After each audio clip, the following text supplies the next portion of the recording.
premier point bi dañuy koy tàmbale rek ak doyen Abdoulaye Mbow mu ñeel sànq ci ngoon ñu jot xibaar comme quoi que le leader de Pastef Ousmane Sonko ex-premier ministre actuel président de l'Assemblée nationale ci 15e législature bi ëllëg ñu ñuy xamal ni war na prononcé wu sur les ondes de France 24 RFI alors lan moo war a sabab sortie internationale boobu nga xamante ni dafay jéggi frontières yi pour wax ak àddina ñu bëgg cee dikk ak doyen Abdoulaye vu le contexte actuel mi nga xamante ni fan yu ñu génn enchaînement événement yi congrès bi investiture bi alors assemblée nationale ñu gis démission yi pour réorganiser waat bureau assemblée bi à l'image de docteur Ismaïla Diallo ak ki nga xamante ni mooy Cheikh Thioro Mbacké ak parti bi ni mu reconfiguré woo doyen ñu bëgg xam tey Ousmane face à l'actualité sur les zones de RFI ak France 24 naka la ñu mën a jàngatee loolu. waaw d'abord je ne pense pas que ce soit lui moo dem sollicité France 24 ak RFI. Interview kuy journaliste le plus souvent xam nga lu mu mel. donte la am na ñoo xam ne ñooy sollicité taskatu xibaar yi. mais si fànn wi dañuy njort ni rek que ni RFI ak Radio France Internationale ñoom ñoo ko sollicité. pour mën a jàkkaarloo ak moom waxtaan. et je pense que interview y a rien de plus normal qui soit. interview ak quel que puisse être le média. y a rien de plus normal qui soit. c'est vrai que nag. booy def interview da ngay cibler profil yi ngay defal interview parce que loolu tam dafa am solo profil yi selon les événements selon les contextes selon les situations da ngay siy tànn ñan nga si bëgg defal interview wala kan nga si bëggal def interview dañuy jàpp ni nag fu mu toll nii France 24 jël Ousmane Sonko ànd seeg RFI par rapport ak événements yi fi jàll yëpp c'est la chose la plus normale qui soit parce que congrès bi laata ñu siy dem gis nga ni am na ay parti une soixantaine d'organisations moo xam parti moo xam mouvement yoo xam ne dañoo seel seen bopp biir Pastef nga ñëw ci congrès bi nga gis ni congrès bi mobilisé na véritablement mbooloo bu am dayoo yëkkati na fa discours wax na ak ñoñom wax na ak sénégalais yi wax na ak africains yi si li nga xam ne mooy rencontre bi nga xam ne moo am le lendemain du congrès waaye bésu congrès bi tamit dañ ko fal à l'unanimité aucune contestation boo xam ne jëpp na si li nga xam mooy palom donc je pense que moment yu fort la yoo xam ne sax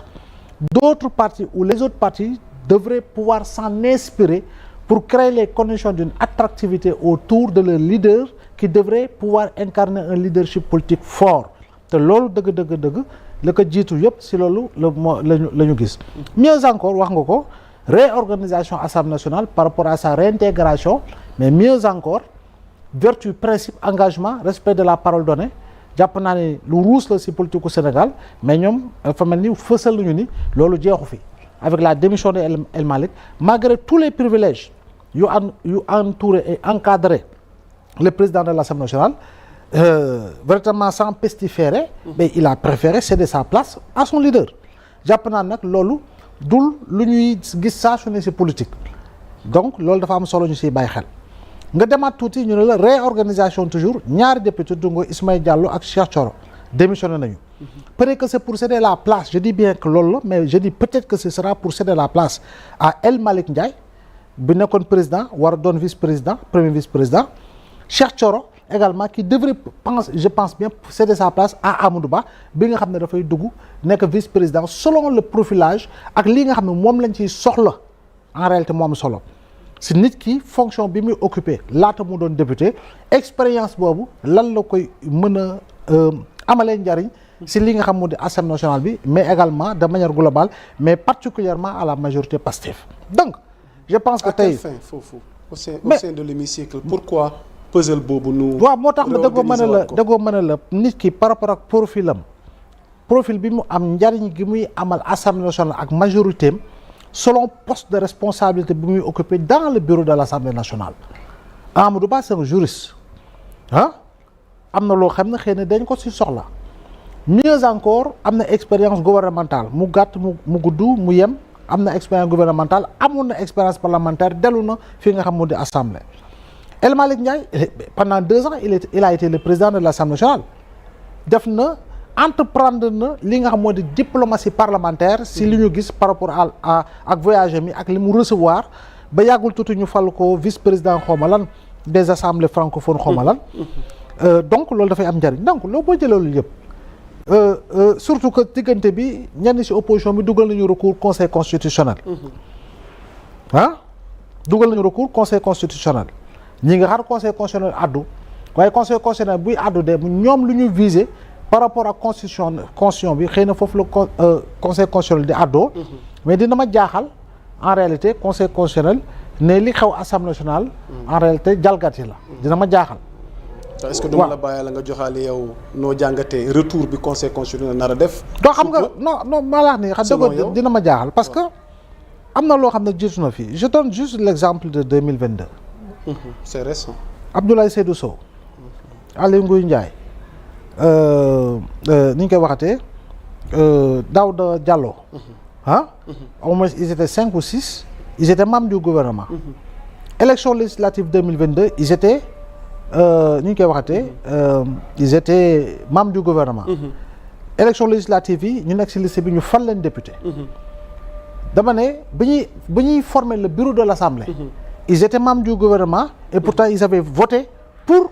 lii nga xam ne mooy l'élection et la mise en place du bureau de l'Assemblée. et je pense que loolu moo jàpp naa ni sax moo gën a jéggi dayoo. lii nga xam ñoo ngi koy kaas mais mieux encore boo viser un recours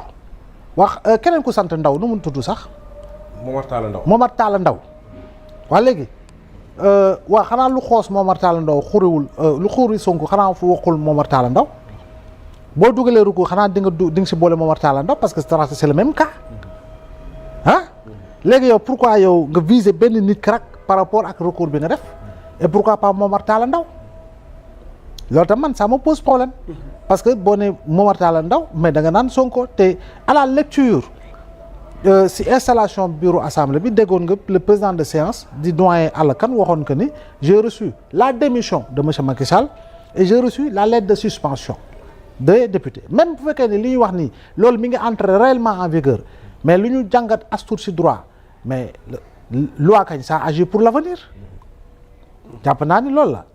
voilà maintenant l'un dans l'autre man je me dis encore une fois que ni on dira toujours waaw soit Sonko mi ngi dem France 24 mi ngi dem fële mais jàpp naa ni mais amul lu si extraordinaire yaa Moussa. dinañ ci dëkk doyen boo ma may. amul lu si extraordinaire. ma taxawoon di foofu Thioune. alors vite fait laata ñuy def dernier tour de table ci sujet Sonko France 24 RFI noo gisee cette information bi nu jot sànq ci ngoon. bon je pense que xam nga journal day soxla matière et surtout ci événement yi xew Sénégal sooy xool. Il y a trop de choses à dire et au niveau même international da ngay gis ne dafa am question yu bëri yu nu mën a laajte même et sans même au niveau national même Sonko presse sénégalais da koy soxla ci yenn questions yi parce que dafa am fu ñu jógee ñu yaakaar ne dafa am fu ñu jëm et fu ñu jógee mooy son rapport ak président de la République ci wàllum politique mais aussi ci wàllum institution politique ñoo bokkoon parti pendant 12 ans ñuy xeex ci 12e année bi yàlla def ñu am rupture ñu am divergence leen wutale ba rupture politique boobu mu laalaale sax wala mu nar a laal li nga xamante moom mooy doxalinu institution yi ni ñuy doxee parce que soo seetee liy déroulé nii di raam ndànk-ndànk te ñu jëm ci proposition de loi ci wàllum révision constitutionnelle alors mën nga njort ne ëllëg rapport exécutif ak li ñu tuddee législatif mën na xaw a indi tuuti jaxasoo wala ñagas léegi su boobaa dañuy soxla Ousmane Sonko mi wax ak adduna bi que ça soit l'opinion nationale ou internationale par rapport à ce sujet-là donte am na lu mu waxoon Assemblée nationale su bis bi ñu koy installé par rapport ak li ñu tuddee le rapport ou le dialogue institutionnel entre Assemblée nationale ak exécutif mu am lu mu ci wax mais mu wax ne par exemple Assemblée dina utiliser tous ses pouvoirs toutes ses prérogatives constitutionnelles dina ko mettre en valeur maanaam dina ko doxal et yooyu sooy xool même cette supposée proposition même si génnagul de la révision constitutionnelle dafay jóge ci sens boobu parce que je pense que c'est le premier test d'ailleurs pour xool ndax président de la République mi am sañ-sañ boobu ak député yi ñu am sañ-sañ boobu te projet même document boobu ñu bëgg a mettre en place pour réviser constitutionnel c'est le même document. Quand je dis même document mooy en tout cas c'est le même draft. C'est un avant-projet du président de la République qui a été transmis au Conseil constitutionnel pour mu xool mu joxe ci son avis sa décision. C'est ce même draft brouillon qui est mis au propre par Pastef pour mu présenter ko comme proposition de loi portant révision de la Constitution. Donc kon sooy seet aussi circonstances yi je pense que la dernière fois Sonko maye woon entretien ak France 24 c'était en 2023 sooy xool situation yooyu ak bii wuute na parce que 2023 boobu su ma juumulee il était presque à 100% sûr que moom du nekk candidat parce que jamono jooju il était barricadé il était chez lui à la cité Keur Gorgui mu def benn entretien ci mu am lu bëri lu mu expliqué ci temps boobu aussi ñu ngi doon waaj a génne la décision bi nga xam ne moom mooy li ko concerne su ma juumulee ak procès Adji Sarr donc jamono jooju je pense que les Sénégalais et le monde entier d'ailleurs toog na ay fan wala ay semaines pour ne pas dire ay weer dégguñu ko xamuñ sax ci lu mu nekk mooy cette fameuse barricade boobu mu amaloon donc booy comparer ak aussi moment bi ci circonstances yu ñu toll il y a beaucoup de sujets yu war a développer et surtout Pastef fii ak 2027 ci wàllum politique mais aussi yan rapport lay am ak ëllëg ak président de la République parce que Ousmane Sonko politique et Diomaye politique su la neexee ñoom bu ñu waxtaan